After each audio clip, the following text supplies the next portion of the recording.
మన తెలివితేటలు లేదా శక్తి వల్ల మనకు సక్సెస్ రాదు.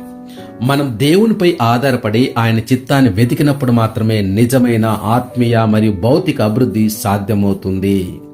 ఈ మాట వినడానికి సామాన్యంగా అనిపించిన దీని వెనక ఉన్న ఆత్మీయ సత్యం చాలా లోతైనది.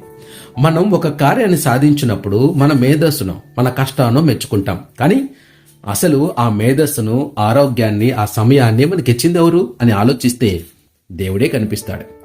అయితే మీరు మా సామర్థ్యము, మా బాహుబలము అంత భాగ్యము కలిగజేసి నేను అనుకుందిరేమో కాదా, నీ దేవుడని యెహోవాను జ్ఞాపకం చేసుకోవాలను. ఏలైనగా తాను నీ పితరులతో ప్రమాణం చేసినట్లు తన నిబంధనను నేటి వలె స్థాపింపవలని మీరు భాగ్యం సంపాదించుటకు మీకు సామర్థ్యం కలగజేవాడు ఆయనే అని ద్వితోపదేశకాండం 8:17-18 దేవుడు సెలవిస్తున్నాడు. కాబట్టి మనం ఆశించడానికి ఏముంటుంది?